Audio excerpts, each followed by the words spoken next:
Welcome to The Explainer. I am so glad you're joining us today because honestly, we're looking at something completely fascinating. We're going to pull back the curtain on a very specific, highly structured corner of the global economy. Okay, let's dive into this. We are exploring some of the most unique, bizarre, and frankly specific Japanese markets that exist today. You know, when we think of business, we usually picture physical goods or traditional services, right? But what happens when the actual product being sold is human interaction? Just imagine stumbling upon weird and unsettling facts about Japan that you probably didn't even know existed. I mean, it's one thing to travel and experience a new culture's food or, its architecture, but it's an entirely different thing to discover this under-the-radar economic sector that literally commodifies things we normally consider deeply personal. We're going to look at two very distinct examples today, and I promise you both of them are absolutely going to challenge your expectations of what a storefront can actually sell. Our first case study brings us to something known as an An-Pai pub. Now, obviously, if you see the word pub, your brain immediately jumps to a standard bar, right? A bartender, some music, maybe a casual pint of beer.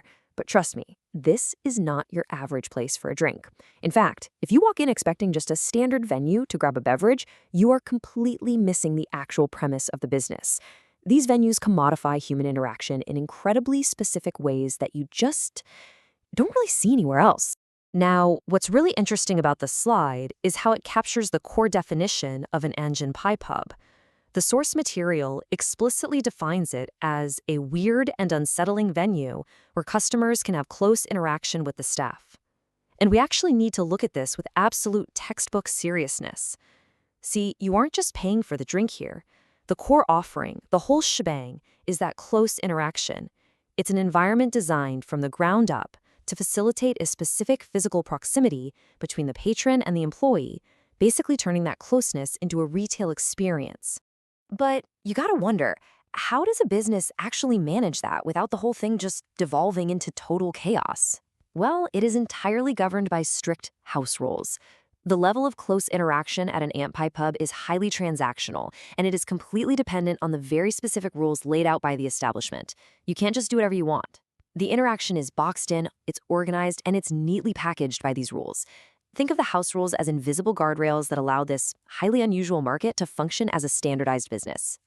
Let's move to and see how this builds on our scale of interaction. If the Ant-Pie pub is built on close, active engagement regulated by rules, our next business model takes things in a completely different direction. We are looking at a sharp pivot from that active pub-style interaction to something much more solitary, yet incredibly intimate. It's setting the stage for a market that is, in many ways, even stranger and way more specialized than the first one. Enter the Soya. This is a co-sleeping specialty shop that also operates as a cafe. Just let that sink in for a second. This is a legitimate cafe storefront where the primary transaction is that you literally pay for sleeping or cuddling with a girl you like. Again, the source material categorizes this as another weird and unsettling business in Japan, but strictly from an economic standpoint, it is a fascinatingly niche service. You are walking into a cafe and essentially purchasing a highly curated, deeply specific sliver of companionship. And just like our previous example, a business like this cannot exist without incredible structure. The rules of the Soya Cafe are incredibly specific. You pay for sleeping or cuddling, but, and here is the absolute kicker, no conversations are required. And explicitly, there is no funny business. I mean, these guardrails are absolutely brilliant in their directness. You're paying for the physical proximity of co-sleeping, but that awkward pressure of maintaining a conversation completely removed by the rules. The exact nature of this transaction is mapped out perfectly. You know exactly what you're buying and precisely what you are not. And this brilliantly illustrates the contrasting ways these two unsettling businesses operate within the exact same overarching market of commodified intimacy. On the one hand, we have the An-Pai pub. It's active, drinks are involved, and the interaction with staff is close and present. But on the other hand, we have the Soya Cafe, a co-sleeping and cuddling specialty shop that can be entirely silent, explicitly noting that absolutely zero conversation is required. It's wild. Two completely different consumer desires being fulfilled through highly regimented, specialized retail storefronts. The source material summarizes this whole phenomenon with a pretty perfect quote. One of the strangest businesses you'll only find in Japan. It really emphasizes the cultural isolation of these highly specific consumer experiences. I mean, these aren't global franchises, right? You don't see a soya popping up on every corner worldwide. They are hyper-localized reactions to a very specific societal demand. They provide extremely rule-bound, strange, and unsettling services that cater directly to an audience looking for highly controlled interaction. Which brings us to our final lingering thought.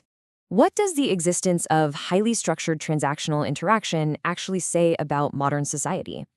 So the crucial point is this. When a culture creates storefronts where you have to rely on strict house rules just to dictate how you interact at a pub, or where you literally pay a cafe to cuddle in complete silence with no conversation required, it forces us to ask why.